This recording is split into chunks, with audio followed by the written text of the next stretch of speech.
স্বাগতম জনাইছোঁ এয়ালি মেথছ আছাম চেনেলটোলৈ। আজি আমি আৰম্ভ কৰিবলৈ ওলাইছোঁ সপ্তম শ্ৰেণীৰ চতুৰ্থ অধ্যায় সৰল সমীকৰণৰ অনুশীলনী 4.2 কুৱেশ্যন নম্বৰ 1 পৰা। তো 1 নম্বৰ প্ৰশ্নটো আছে চলক পৃথক কৰোঁতে ব্যৱহাৰ কৰা প্ৰথম স্তৰটো লিখা আৰু সমীকৰণটো সমাধান কৰা। চলক মানে ধৰা ইয়াত x আছে, চলকটো ইয়াত x আছে, ইয়াত z আছে, ক'ৰবাত y থাকিব পাৰে, ক'ৰবাত t থাকিব পাৰে। যিটো আমি চলক বা অজ্ঞাত ৰাশি বুলি কওঁ, সেইটো পৃথক কৰোঁতে আমি যেটো প্ৰথম স্তৰ ব্যৱহাৰ কৰিম সেই স্তৰটো আমি লিখিব লাগিব। সমাধান কৰিবৰ কাৰণে আমি প্ৰথম কথা চলকৰ লগত যদি কিবা এটা যোগ হৈ আছে তেতিয়াহ'লে সেইটো আমি নোহোৱা কৰিবৰ কাৰণে উভয় পক্ষৰ পৰা বিয়োগ কৰিম। যদি চলকৰ লগত চলকৰ পৰা কিবা এটা বিয়োগ হৈ আছে সেইটো নোহোৱা কৰিবৰ কাৰণে আমি বিয়োগ হৈ থকা সংখ্যাটো নোহোৱা কৰিবৰ কাৰণে উভয় পক্ষত আমি কিবা সেই সংখ্যাটো যোগ কৰিম। ঠিক তেনেকৈ যদি চলকটোৰ লগত কিবা এটা সংখ্যা পূৰণ হৈ আছে সেইটো নোহোৱা কৰিব লাগিলে সেই সংখ্যাটোৰে হৰণ কৰি দিম। আৰু যদি চলকটোৰ লগত কিবা এটা সংখ্যা হৰণ হৈ আছে চলকটোক সেইটো নোহোৱা কৰিবৰ কাৰণে আমি উভয় পক্ষত সেই সংখ্যাটোৰে পূৰণ কৰি দিম। তো এইখিনি হ'ল আমাৰ নিয়মখিনি। যোগ যদি থাকে সেইটো নোহোৱা কৰিবৰ কাৰণে সেই সংখ্যাটো আমি উভয় পক্ষত বিয়োগ কৰিম। যদি বিয়োগ থাকে এই সংখ্যাটো ধৰা ইয়াত বিয়োগ আছে 7, এইটো নোহোৱা কৰিব লাগিলে আমি উভয় পক্ষত 7টো প্লাছ কৰিম। ইয়াত ধৰা 6 সংখ্যাটো চলকৰ লগত যোগ হৈ আছে, এই 6টো নোহোৱা কৰিবৰ কাৰণে আমি উভয় পক্ষত কি কৰিম 6 বিয়োগ কৰিম। তেনেকুৱা ধৰণৰ কথা। এই 5 যিটো যোগ হৈ আছে এইটো নোহোৱা কৰিব লাগিলে আমি উভয় পক্ষৰ পৰা 5 বিয়োগ কৰিম। তাৰমানে আমি বাওঁ পক্ষত অকল x ৰাখিব লাগে। তো স্তৰটো আমি লিখিছোঁ স্তৰ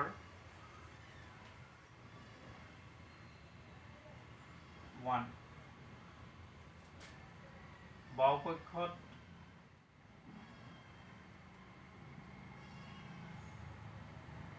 x ৰাখিবৰ বাবে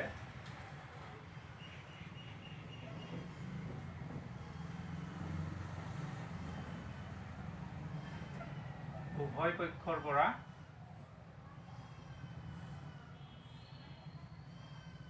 5 বিয়োগ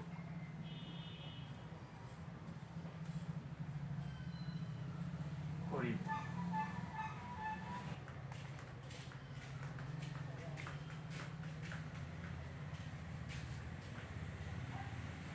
বাওঁ পক্ষত x ৰাখিবৰ বাবে উভয় পক্ষৰ পৰা 5 বিয়োগ কৰিম আমি ইয়াত।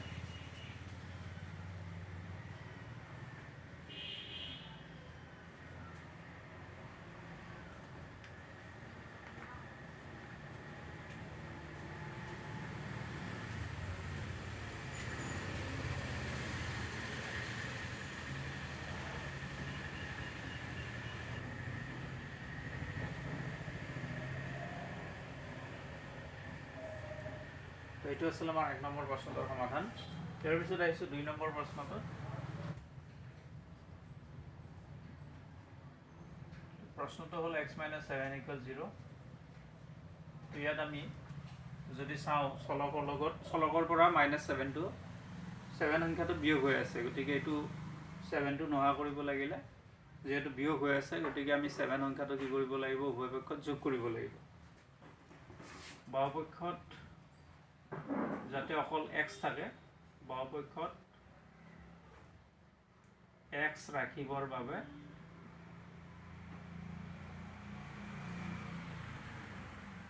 উভয়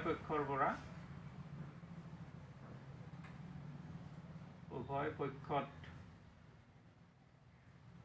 7 যোগ কৰিব লাগিব।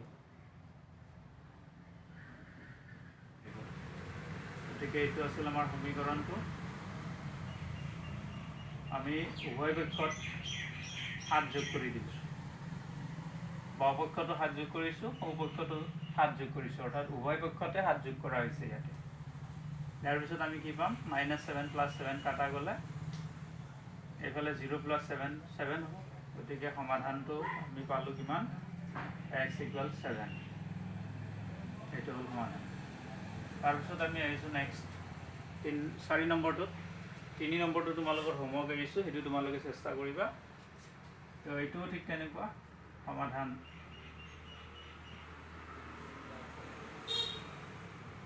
z + 6 = -5 আছে। তো ইয়াৰ যিটো প্ৰথম স্তৰ 1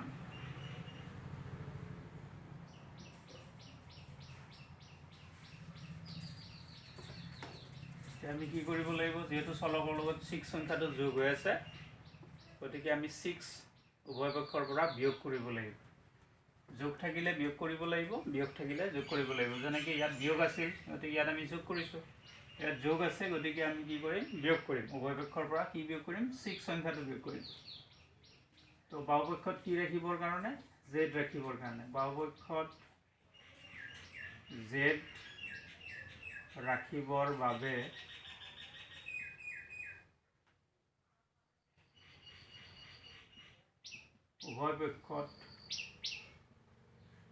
উভয় পক্ষৰ পৰা 6 বিয়োগ কৰিব লাগিব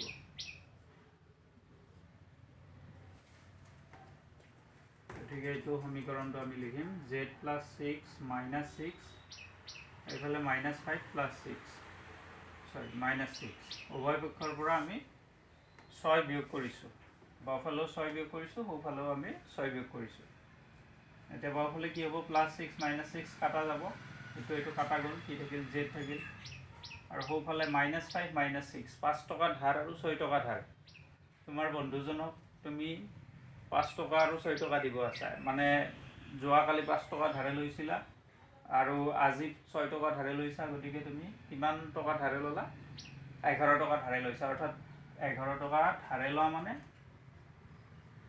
-11 গতিকে এইটো হ'ল সমাধান z = -11 5 নম্বৰ প্ৰশ্নটোত এইটো আছে 3x = 42 তো ইয়াৰ আমি সমাধান কৰিম 3x = 42 লিখি ল'লোঁ ইয়াৰ যেটো স্তৰ 1 হ'ব প্ৰথম আমি কি কৰিব লাগে প্ৰথম স্তৰটোত তো xৰ লগত চলকটোৰ লগত 3 সংখ্যাটো পূৰণ হৈ আছে গতিকে আমি চলকটো x টো বাওঁফালে ৰাখিবৰ কাৰণে আমি 3 সংখ্যাটো নোহোৱা কৰিব লাগিব 3 সংখ্যাটো যেটো পূৰণ হৈ আছে এটো নোহোৱা কৰিব লাগিলে দুয়োফালে আমি হৰণ কৰিব লাগিব 3 টোৰে গতিকে আমি লিখিম বাওঁপক্ষত x ৰাখিবৰ বাবে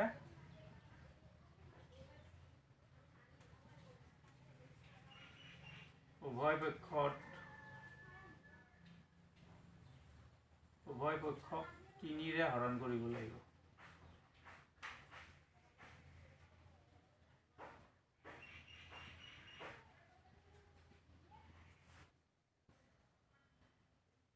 এই সমীকৰণটোত আমি উভয় পক্ষত 3 ৰে হৰণ কৰি দিম 3x হৰণ 3 42 হৰণ 3 এই 3 3 কাটা গ'ল বাওঁফালে x থাকিল সোঁফালে 3 ৰে 42 হৰণ কৰিলে আমি জানো 14 বাৰ যাব 3 14 গুণ 42 গতিকে সমাধানটো গম পালো আমি এই সমীকৰণটোৰ সমাধান x = 14 এইটো সমীকৰণৰ সমাধান এইটো আছিল আমাৰ 5 নম্বৰটো তাৰপিছত আমি আহিছোঁ 6 নম্বৰটোত 6 নম্বৰত আমাৰ যেটো সমীকৰণ আছে এই সমীকৰণটো x/5 = 6 আছে x/5 = 6 তো ইয়াৰ যেটো স্তৰ 1 বা প্ৰথম স্তৰ যেটো আছে এটো আমাৰ কি হ'ব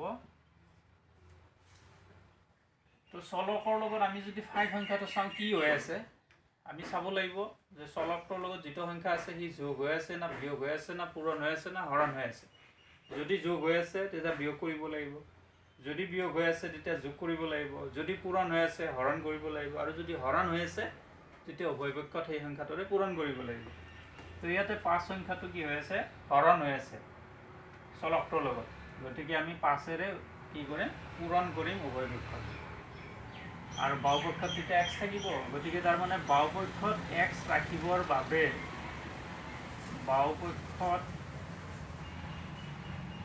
x ৰাখিবৰ বাবে উভয় পক্ষত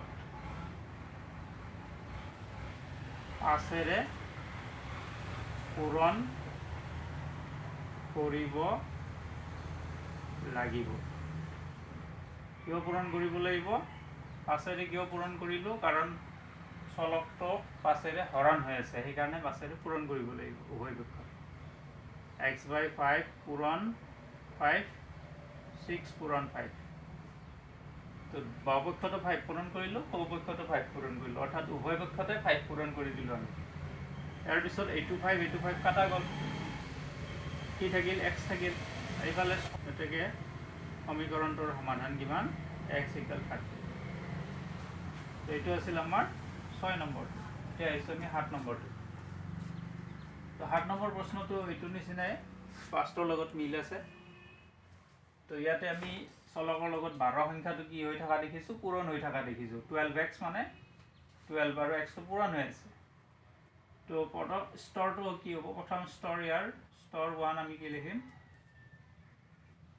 যে যেহেতু পূৰণ আছে কি কৰিব লাগিব, হৰণ কৰিব লাগিব।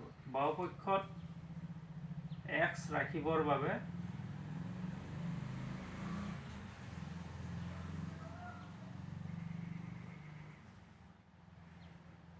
উভয় পক্ষক 12ৰে হৰণ কৰিব লাগিব। গতিকে আমি উভয় পক্ষত কি কৰিম, 12ৰে হৰণ কৰিম। গতিকে এইটো আমাৰ হ'ব কিমান, 12 কাটা গ'ল, x থাকিল। এইফালে মাইনাছডাল লিখি ল'লা, 12 দি 37 হৰণ কৰিলে 3 বাৰ যাব। গতিকে সমাধানটো গম পালোঁ আমি কিমান, x = -3। তো 8 নম্বৰ প্ৰশ্নটো আছে এইটো, x/4 = 3/5। ইয়াতে আমি যদি চাওঁ চলকটো x আছে, তাৰ লগত 4টো কি হৈ আছে, হৰণ হৈ আছে। গতিকে আমি যেতিয়া xটো বাওঁফালে ৰাখিব লাগিব, সেই 4টো নোহোৱা কৰিব লাগিব। আৰু 4টো আমি যিহেতু হৰণ হৈ আছে, নোহোৱা কৰিব লাগিলে উভয় পক্ষত 4ৰে পূৰণ কৰিব লাগিব। গতিকে আমি স্তৰটো লিখিম, বাওঁপক্ষত x ৰাখিবৰ বাবে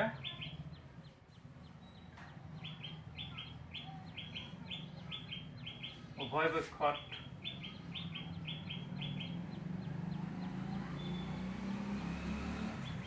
4ৰে পূৰণ কৰিব লাগিব।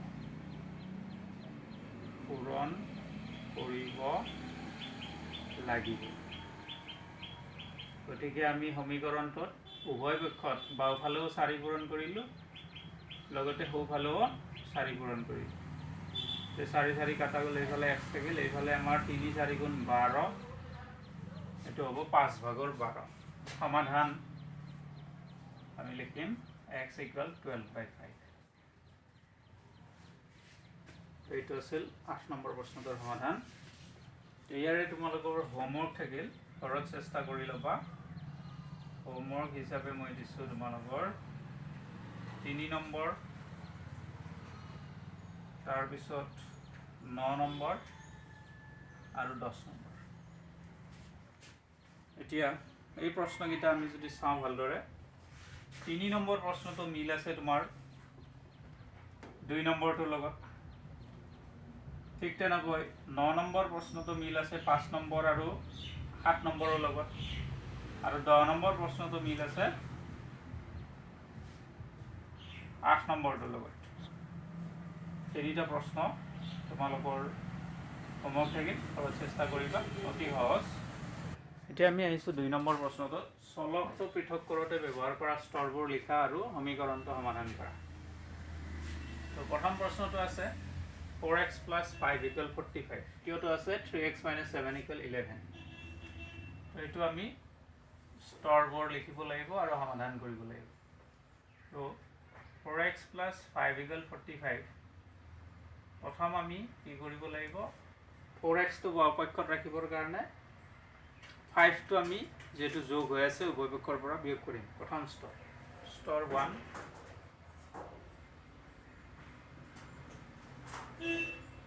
4x বাওঁপক্ষত ৰাখিবৰ বাবে বাওঁপক্ষত উভয় পক্ষৰ পৰা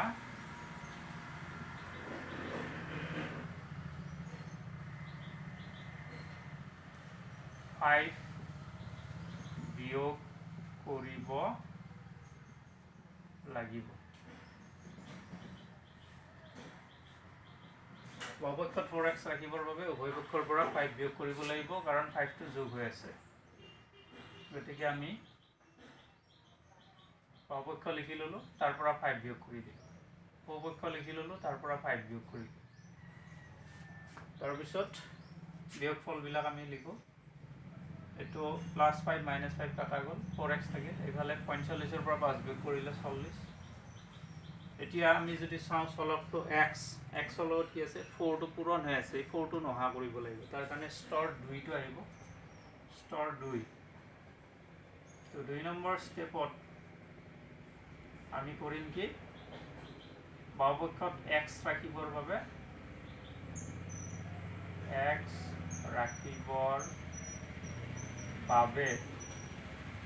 উভয় পক্ষক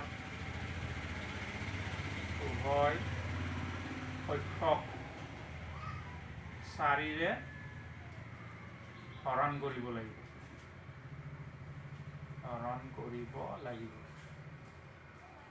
তো বাওঁপক্ষক 4ৰে হৰণ কৰিলোঁ, সৌপক্ষক 4ৰে হৰণ কৰিলোঁ। 4 কাটা গ'লে x থাকিল, 4 দি 40ক 10 বাৰ গ'ল। x ইকুৱেল আমি কি পালোঁ, 10। সমাধান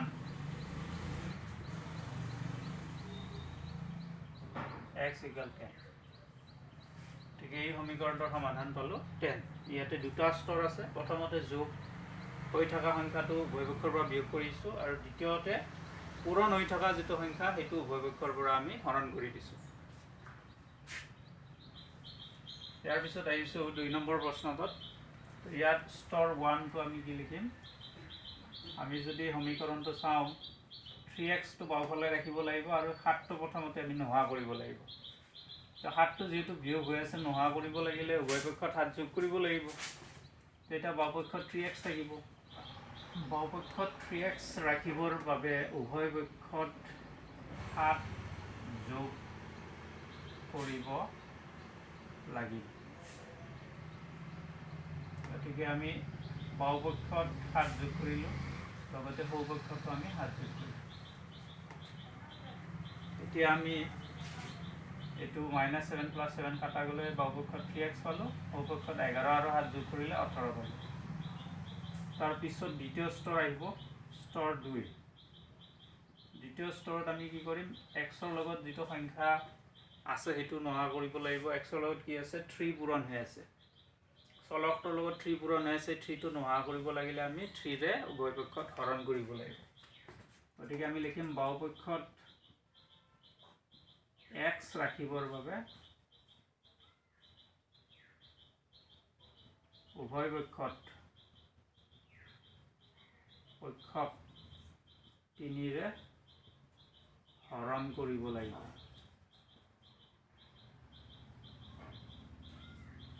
গতিকে বাওঁপক্ষক 3ৰে হৰণ কৰিলোঁ, সৌপক্ষক 3ৰে হৰণ কৰিলোঁ, 3 কাটা গ'ল, 3ৰে 18ক 6 বাৰ গ'ল, তাৰমানে x ইকুৱেল 6। এটাকে সমাধান আমি পালোঁ কিমান, x ইকুৱেল 6। তো এইটো আছিল আমাৰ 2 নম্বৰ প্ৰশ্নটোৰ সমাধান। এতিয়া আমি আহিছোঁ 3 নম্বৰ আৰু 4 নম্বৰ প্ৰশ্নটোত। প্ৰথম 3 নম্বৰ প্ৰশ্নটোত স্তৰ 1 আমি কি লিখিম, প্ৰথমতে আমি যোগ বা বিয়োগ হৈ থকা যিটো সংখ্যা সেইটো আমি নোহোৱা কৰিব লাগে। গতিকে 5টো আমি নোহোৱা কৰিব লাগিব। 5 নোহোৱা কৰা মানে এইটো বাওঁফালে ৰাখিম আমি। 2x/3 বাওঁপক্ষত ৰাখিবৰ বাবে উভয়পক্ষৰ পৰা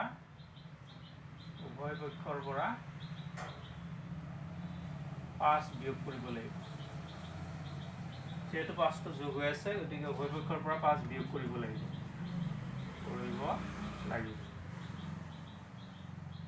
তেতিয়া আমি সমীকৰণটো কি পাম, 2x/3 + 5 - 5, এইফালে 7 - 5।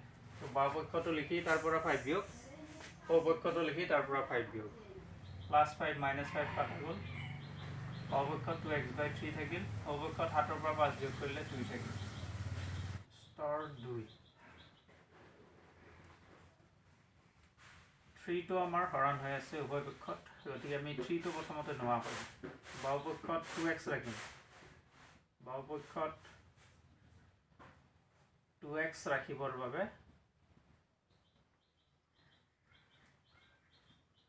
উভয় পক্ষক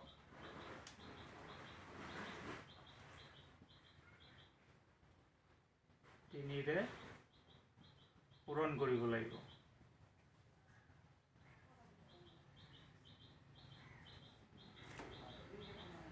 এটাকে 2x/3 লগত 3 পূৰণ কৰিলোঁ, 2 লগত 3 পূৰণ কৰিলোঁ, 3 3 এইটো কাটা গ'ল, 2x ইকুৱেল আমি পালোঁ 6। তাৰপিছত এই স্তৰ 3 আমি কি কৰিম, এতিয়া যদি চাওঁ xৰ লগত 2 পূৰণ হৈ আছে, 2টো নোহোৱা কৰিবৰ কাৰণে উভয় পক্ষক 2ৰে হৰণ কৰিব লাগিব। এটাকে আমি কি লিখিম, 2x হৰণ 2, 6 হৰণ 2, 2 কাটা গ'ল, 2 দি 6 তিনিবাৰ গ'ল, গতিকে xৰ মান কি পালোঁ আমি 3। এইটোৱে হ'ল সমান। ইয়াত আমাৰ তিনিটা স্তৰ আছে, কাৰণ ইয়াতে যোগ আছে, পূৰণ আছে, হৰণ আছে, সেইকাৰণে তিনিটা স্তৰ আমি ইয়াত দেখুৱাইছোঁ। এটাকে সমাধান x = 3।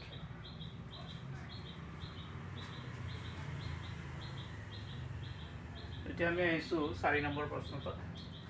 তো ইয়াতে আমাৰ তিনিটা প্ৰক্ৰিয়া আছে, বিয়োগ আছে, পূৰণ আছে, হৰণ আছে। গতিকে আমি ইয়াতো তিনিটা স্তৰ হ'ব অংকটোত। প্ৰথম স্তৰটো লিখিছোঁ আমি স্তৰ 1। বাওঁপক্ষত 4y/3 ৰাখিবৰ বাবে উভয় পক্ষত 7 যোগ কৰিব লাগিব।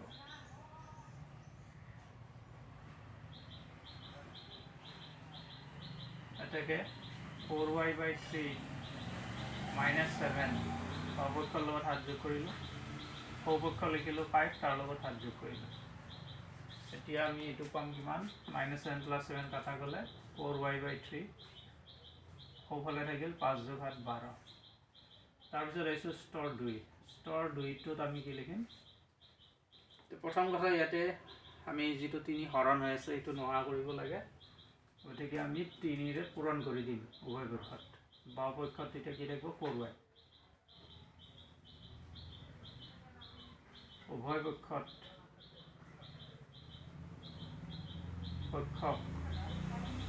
3ৰে পূৰণ কৰিব লাগিব। এটাকে 4y/3 পূৰণ 3 আৰু এইফালে 12 পূৰণ 3, তো 3 3 কাটা গ'ল, এইটো হ'ব আমাৰ 4y = 36। তাৰপিছত আমি আহিছোঁ স্তৰ 3ত। 3 নম্বৰ স্তৰত এতিয়া কি কৰিব লাগিব নিশ্চয় গম পাইছা, চলকটোৰ লগত 4টো পূৰণ হৈ আছে, গতিকে 4ৰে হৰণ কৰিব লাগিব উভয় পক্ষত। বাওঁপক্ষত y ৰাখিবৰ বাবে উভয় পক্ষত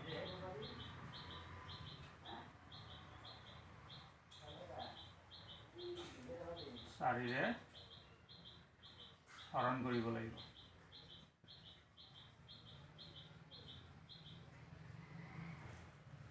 এটাকে 4y হৰণ 4, 36 হৰণ 4, 4 4 কাটা গ'ল, 4 দি 37 9 বাৰ গ'ল, তাৰ মানে y ৰ মান আমি পালোঁ 9।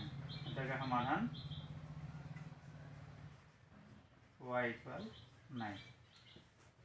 এতিয়া আমি আহিছোঁ 3 নম্বৰ প্ৰশ্নটোত, তলৰ সমীকৰণবোৰ সমাধান কৰা। তো এইবাৰ আমাৰ স্তৰবোৰ লিখা কথাটো উল্লেখ নাই, গতিকে আমি স্তৰবোৰ নিলিখিলেও ইয়াত হ'ব। তো প্ৰথম প্ৰশ্নটোত আহিছোঁ 4x = 64। তো ইয়াত আমি কি কৰিব লাগিব নিশ্চয় গম পাইছা যে xটো বাওঁফালে ৰাখিবৰ কাৰণে উভয় পক্ষক 4 দিয়ে হৰণ কৰিম। সেই কথাখিনি আমি নিলিখোঁ, কিন্তু কামটো কৰি ল'ম। উভয় পক্ষক আমি 4ৰে হৰণ কৰি দিলোঁ। তাৰপিছত এইটো 4 4 কাটা গ'ল, 4 দি 64 16 বাৰ যাব, xৰ মান আমি পালোঁ 16। তে সমাধান হ'ল x = 60। এনেধৰণে আমি কৰিলেই হ'ব। তাৰপিছত এইটোত আহিছোঁ 2 নম্বৰ প্ৰশ্নটোত, 4x + 7 = 15। তো প্ৰথম ইয়াতে আমি 7টো যে যোগ হৈ আছে এইটো আমি নোহোৱা কৰিব লাগে। তাৰ কাৰণে 7 আমি দুইফালে বিয়োগ কৰিব লাগিব। যেহেতু 7টো যোগ হৈ আছে আমি দুইফালে 7টো বিয়োগ কৰি দিলোঁ উভয় পক্ষত আমি 7 বিয়োগ কৰিছোঁ বাওঁফালেও 7 বিয়োগ সোঁফালেও 7 বিয়োগ এতিয়া কি হ'ব 7 7 কাটা গ'ল এইফালে এইটো 4x থাকিল এইফালে 15 পৰা 7 বিয়োগ কৰিলে 8 তাৰপিছত x ৰ লগত কি আছে 4 আছে 4টো কি হৈ আছে পূৰণ হৈ আছে গতিকে এই 4টো নোহোৱা কৰিবৰ কাৰণে আমি যেটো নেক্সট ষ্টেপ ইউজ কৰিম স্তৰ 2ত আমি কি কৰিম 4 ৰে হৰণ কৰিম x তো অকলে পাবৰ কাৰণে আমি উভয় পক্ষক 4 ৰে হৰণ কৰি দিম 4x by 4 8/4 গতিকে আমি কি পাম 4 4 কাটা গ'ল 4 দিয়ে 8ক 2 বাৰ গ'ল x ৰ মান আমি কি পালো 2 এটাকে সমাধান কিমান x = 2 এটো আছিল আমাৰ 2 নম্বৰ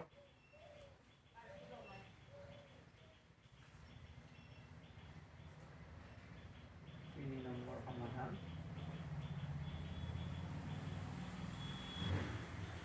equals 6 তো এটো আছে আমাৰ 3 নম্বৰ আৰু 4 নম্বৰ আছে আমাৰ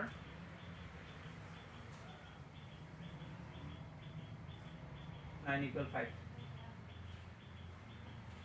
তো ইয়াতে মই মাজতে 4 আৰু 5 টো এৰিছো কাৰণ হেতু তোমালোকৰ হোমৱৰ্ক থাকিব 4 নম্বৰটো মিল আছে 1 নম্বৰটোৰ লগত 5 নম্বৰটো মিল আছে 2 নম্বৰটোৰ লগত সেইকাৰণে 4 আৰু 5 টো মাজতে এৰি গৈছো এতিয়া 3 নম্বৰটোৰ সমাধান আমি কি কৰিব লাগিব আমি যদি চলকটো মন কৰো কি আছে y ৰ লগত 4 টো কি হৈছে হৰণ এই 4 টো নোহোৱা কৰিবৰ কাৰণে আমি উভয় পক্ষত 4 পূৰণ কৰিব লাগিব গতিকে আমি বাওঁফালেও 4 পূৰণ কৰিম সোঁফালেও 4 পূৰণ কৰিম এটো 4 কাটা গ'ল এইফালে বাওঁফালে y থাকিল সোঁফালে 6 আৰু 4 পূৰণ কৰি 6 4 24 এতিয়া আহিছো আমি 6 নম্বৰটোত প্ৰথম ইয়াতে দুটা স্তৰ আছে প্ৰথম যোগ বা বিয়োগ হৈ থকাটো আমি নোহোৱা কৰিব লাগে গতিকে আমি -9 যেহেতু আছে বাওঁপক্ষত উভয় পক্ষত আমি কি কৰিম +9 কৰিম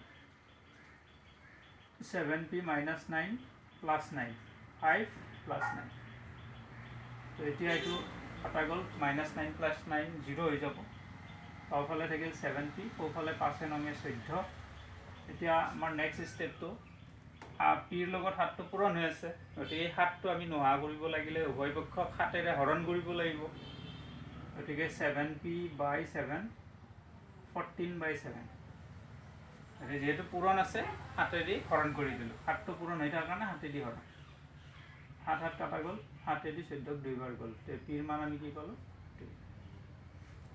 এটাকে এটো আছিল আমাৰ 6 নম্বৰৰ সমাধান এতিয়া আমি আইছো 8 9 11 আৰু 13 নম্বৰটো ইয়াৰে 10 আৰু 12 টো মই মাজত লিখা নাই এই দুটা তোমালোকৰ হোমৱৰ্ক থাকিব 8 নম্বৰ প্ৰশ্নটোৰ সমাধানটো আমি কৰিবৰ কাৰণে প্ৰথমতে এটো কি আছে যোগ 2 আছে তো 2 টো আমি নোহোৱা কৰিব লাগিলে উভয় পক্ষৰ পৰা 2 বিয়োগ কৰিম x/5 + 2 - 2 3 - 2 তো বাওঁপক্ষতো 2 বিয়োগ সোঁপক্ষতো 2 বিয়োগ এতিয়া +2 - 2 0 হৈ গ'ল বাওঁপক্ষত x/5 থাকিল সোঁপক্ষত 3 - 2 কৰিলে 1 থাকিল এতিয়া x ৰ লগত 5 টো কি আছে কি হৈ আছে পূৰণ হৈ হৰণ হৈ আছে উভয় পক্ষত 5 ৰে পূৰণ কৰিব লাগিব x/5 পূৰণ 5 1 পূৰণ 5 এতিয়া এটো হ'ব 5 5 কাটা গ'ল এই বাওঁফালে x থাকিল এইফালে সোঁফালে 5 * 5 x = 5 তাৰপিছত এইটো 9 নম্বৰ প্ৰশ্নটো ইয়াতে -1 টো বিয়োগ হৈ আছে 1 যোগ কৰিব লাগিব 2 + 1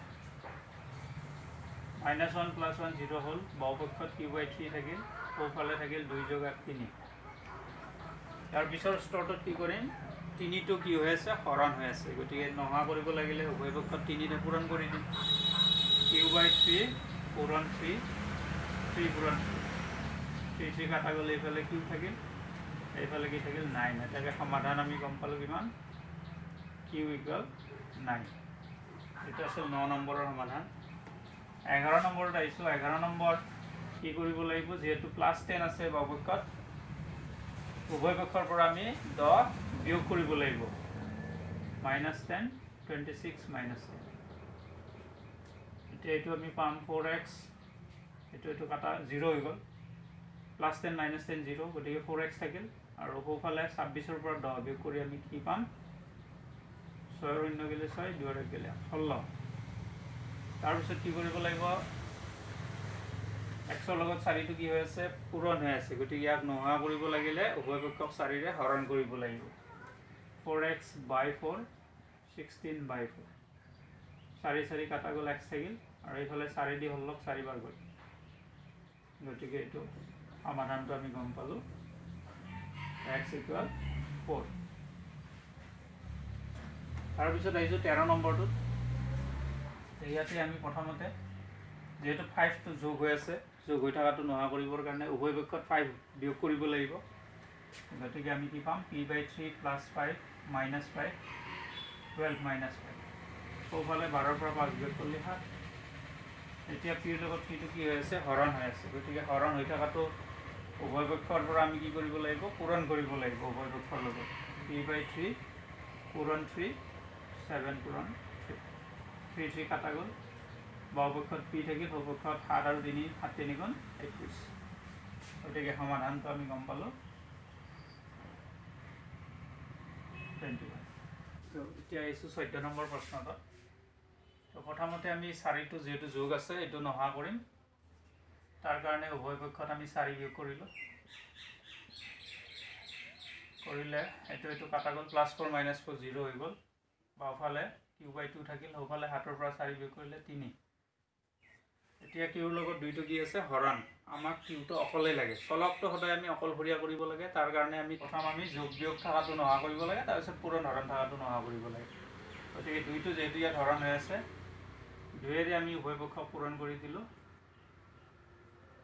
দিলে আমি এইটো পাম কিমান 2 কাটা গ'লে কিউ থাকিল এইফালে 6 থাকিল সমাধান আমি গম পালোঁ কিউ = 6 15 নম্বৰটো তো ইয়াতে আমি প্ৰথমতে এটা কাম কৰিব লাগিব এই 2টোৰে এই ভিতৰৰ ৰাশিখিনি পূৰণ কৰি দিব লাগিব পূৰণ কৰিলে আমি কি পাম 2 পূৰণ x 2x 2 ৰ x টো পূৰণ কৰিলে 2x হ'ল তাৰপিছত 2 আৰু 3 টো পূৰণ কৰিলে 2 3 গুণ 6 সোঁফালে আছে x + 7 এতিয়া এই x টো আমি বাওঁফালে আনিম 2x - x আৰু এই 6 টো সোঁফালে নিম 7 - 6 গতিকে ইয়াতে কি হ'ল প্লাছ থকাটো বাওঁফালৰ সোঁফালৰ পৰা বাওঁফালে আনিলোঁ মাইনাছ হৈছে আৰু এইটো +6 টো বাওঁফালে +6 আছিল সোঁফালে নিওঁতে হৈছে -6 তাৰমানে আমি বাওঁফালৰ পৰা সোঁফালে নিলে চিনবোৰ সলনি হয় প্লাছ থকাটো মাইনাছ হয় মাইনাছ থকাটো প্লাছ হয় পূৰণ থকাটো হৰণ হয় হৰণ থকাটো পূৰণ হয় তো 2টা xৰ পৰা এটা x বিয়োগ কৰিলে এটা x থাকিল 7ৰ পৰা 6 বিয়োগ কৰিলে 1 থাকিল গতিকে সমাধান আমি গম পালোঁ কিমান x = 1 আৰু ইয়াতে তোমালোকৰ হোমৱৰ্ক থাকিল হোমৱৰ্ক হিচাপে তোমালোকৰ কাৰণে এৰিছোঁ ঘৰত চেষ্টা কৰি চাবা অতি সহজ নিশ্চয় পাৰিবা 5 নম্বৰ 7 নম্বৰ 10 নম্বৰ আৰু 12 নম্বৰ এই 4টা তোমালোকৰ হোমৱৰ্ক হিচাপে এৰিছোঁ